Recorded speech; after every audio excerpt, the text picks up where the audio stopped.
Did you know that there is a tax that women pay for invisible labor? It's not just those moments of your life that you're losing while you're supporting everyone around you invisibly, right? There's a tax that high functioning women pay that never appears on paper.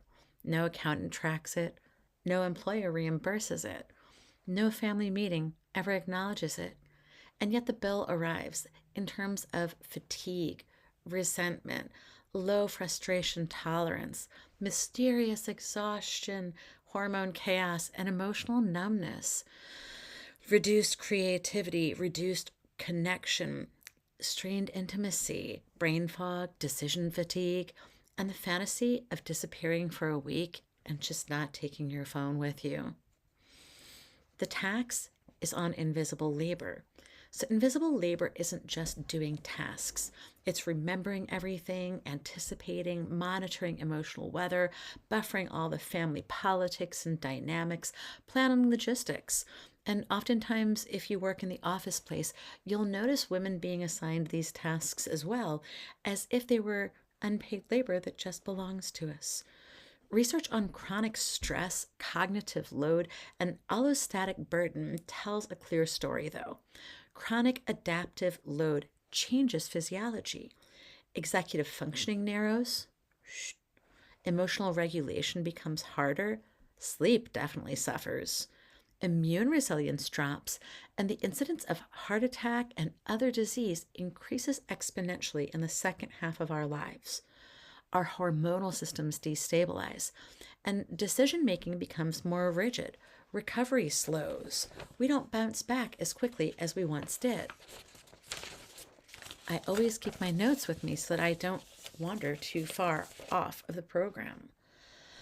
So, Bruce McEwen's work on allostatic load framed something important. The body keeps paying adaptation costs long after stress has been rebalanced and normalized. Many high functioning women do not identify as being stressed out, which is really the scary part. We just identify as being competent. Physiology does not care what identity language we use, the load still accumulates. This becomes especially visible in midlife because many women can brute force their adaptation for years. But the hormone shift, recovery changes, and our energy allocation shifts to needing to be more internal and taking care of ourselves. Without estrogen, all of these things in the body change. This often gets mislabeled as aging, burnout, emotional instability, or even midlife crisis. But often the message is simpler. The bill came due. Yeah, the invoice arrived for the bill for the chronic fatigue, for all of the invisible labor. The bill comes due, and you get an invoice in midlife that's really painful. And so let's be honest, that tax isn't just physical, it's existential. What's the cost? Joy, pleasure, play, creativity, patience, sex drive, friendship, freedom. What are all of the things that we've lost, even including the ability to sit still without feeling bad about it or without someone bugging you to do more? All right. Is the sense of self gone completely? That's not a small invoice, that's your life. So that's exactly why Lotus exists. Not because women need fixing, not because many women need a hand in fixing their lives. It's that they need a system, all right?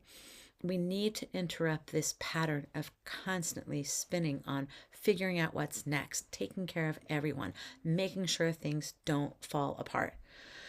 Many women simply need pattern interruption, reorganization, permission, space, and a different operating system.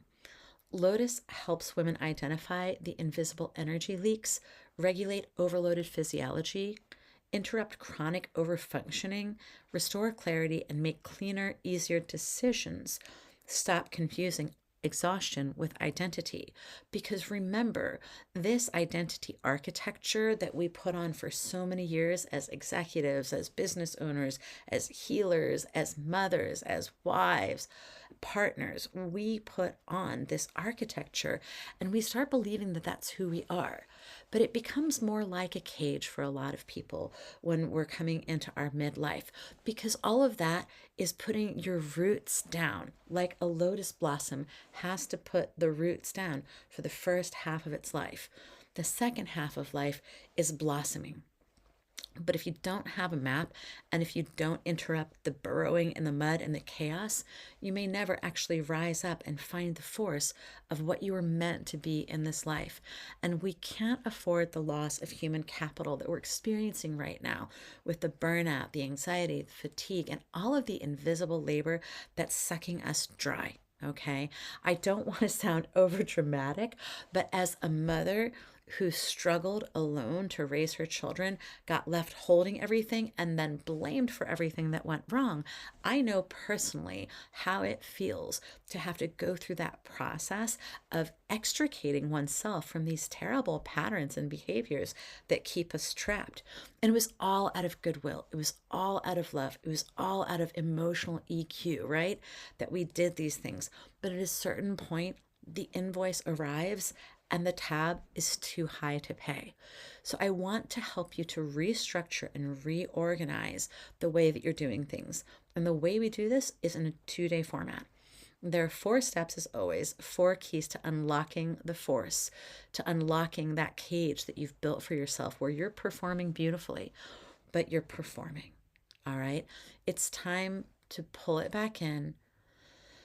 Remove yourself from the chaos for a few days. Put away the phone. Sit with women who understand you.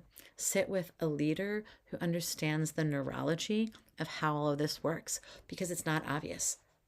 I keep on telling the story of when I was 16 and I bought my first car and I blew the head gasket within a month because nobody bothered to tell me that I needed to put oil in it. I didn't have a mom and a dad around to tell me those things, or they were busy doing other things. 100% fine with me. But think about it. Do you have an operating manual for your vehicle? Do you have an operating manual for this? Do you know what's under the hood? Because what's under the hood in your vehicle is your central nervous system. And you're never going to be able to really take off and enjoy the ride until you're regulated, until you're orientated, and until you have a couple of little pieces of knowledge, right? Just like the manual in the glove box that sometimes we have to pull out. Sorry, I'm joking about me because I hate opening that glove box. I'm a little bit afraid that I don't know what's going on, right? Let alone the hood. So I want to get in there with you and help you to see how things work and help you to regulate so that you can pull back. And when you get regulated, when you get orientated on day 1, then on day 2, we can go into something a little bit deeper, which is processing. What are the things that we want to keep on board with us past midlife? What's going to help us to thrive and blossom and flourish?